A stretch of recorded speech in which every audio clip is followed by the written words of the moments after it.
باللہ من الشیطان اللعین الرجیم بسم اللہ الرحمن الرحیم الحمدللہ رب العالمین والصلاة والسلام علی اشرف الانبیاء والمرسلین وخاتم النبیین بالقاسم محمد وعلی اہل بیتہ الطیبین الطاہرین والمعصومین ولعنت اللہ علی اعدائهم اجمعین من الآن الى قیام یوم الدین. اما بعد، محترم ناظرین، السلام علیکم ورحمۃ اللہ وبرکاتہ. ایک بار پھر آپ حضرات کی خدمت بابرکت میں حقوق اولاد اور ہدایت اہل بیت علیہ السلام لے کر حاضر ہوا ہوں. جو ہماری گفتگو کل ہوئی تھی ایپیسوڈ 32 میں 32 نمبر میں، وہ تھی بچوں کے ادب کے حوالے سے، تربیت کے حوالے سے، اخلاق کے حوالے سے.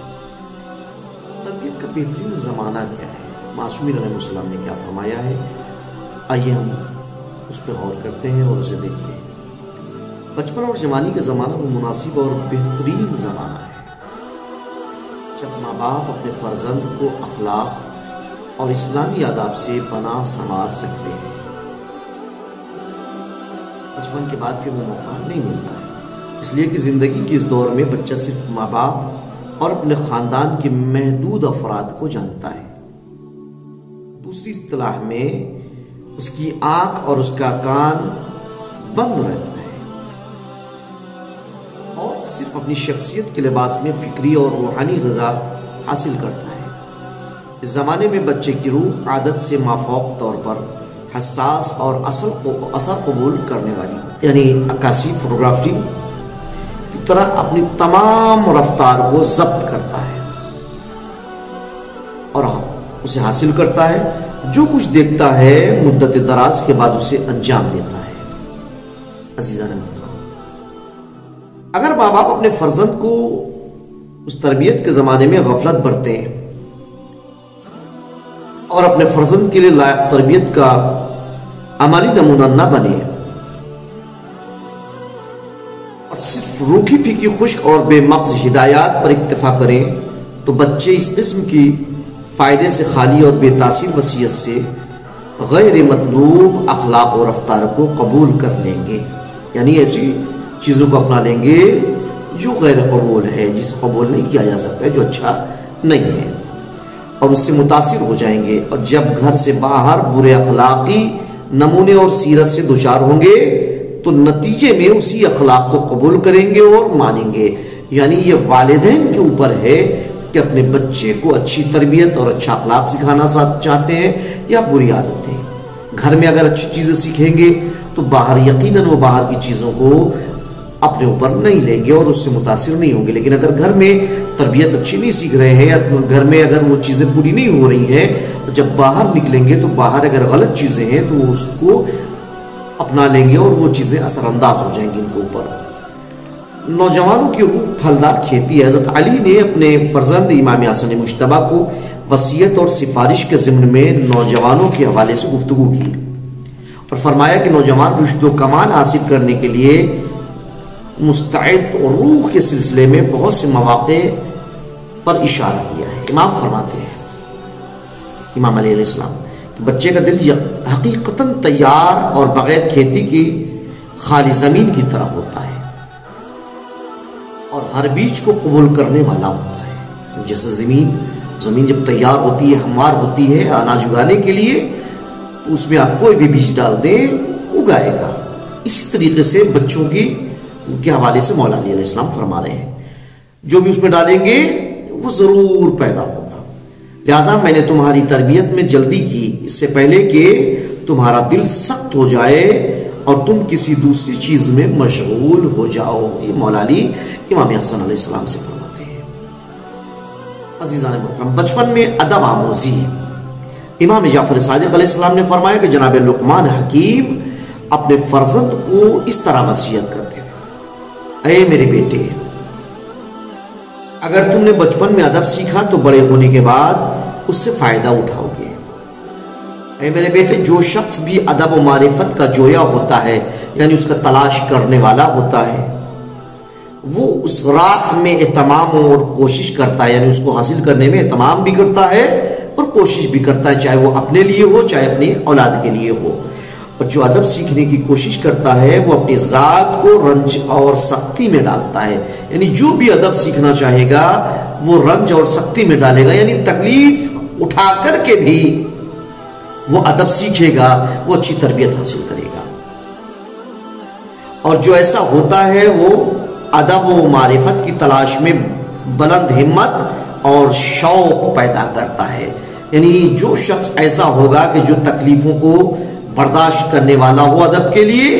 تو واقعی وہ بلند ہمت ہوتا ہے۔ اور جب ایسا بن جاتا ہے تو اپنی محنت کا پھل پا لیتا ہے، یعنی جو انسان ایسا کر لیتا ہے تو یقیناً پھر وہ اپنی محنت کا پھل پا لیتا ہے، یعنی وہ ادب سیکھ لیتا ہے، وہ باادب ہو جاتا ہے، وہ بااخلاق ہو جاتا ہے۔ لہذا میرے بچے ادب آموزی کو اپنا پیشہ اور اپنی سیرت بنا لے۔ اے میرے بیٹے، ادب آموزی کو یعنی ادب سیکھنے کو اپنا پیشہ بنا لو اور اپنی سیرت بنا لو کہ جہاں سے اچھی ادب مل رہی ہو اسے تم حاصل کر لو، سیکھ لو، اور سستی اور کاہلی سے بچتا ہے۔ اے میرے بیٹے، سستی اور کاہلی سے بچو کیونکہ یہ تمہاری دشمن ہے، اور دوسری چیزوں میں مشغول ہونے سے بچو اور ادب کو چھوڑنے سے پرہیز کرو۔ ہاں، بے شک ادب زندگی کا سرمایہ ہے، جس نے اسے پا لیا اس نے بڑا خزانہ پا لیا۔ عزیزان محترم، یعنی جناب لقمان کی باتوں سے یہ نتیجہ نکلتا ہے کہ ادب سے بڑھ کر کوئی خزانہ نہیں ہے۔ ہم اولاد کو دولت دے دیں، پورا خزانہ دے دیں، لیکن اگر ادب نہ دیں گویا ہم نے کچھ نہیں دیا، لیکن ہم نے ادب دے دیا ہے اور دولت نہیں دی ہے، ہم نے سب کچھ دے دیا ہے۔ لہذا ادب سے آراستہ کریں اپنے بچوں کو، دیکھیں کہ بچے ہمارے باادب ہو جائیں، بااخلاق ہو جائیں۔ عزیزان محترم، تربیت کے مستقل 7 سال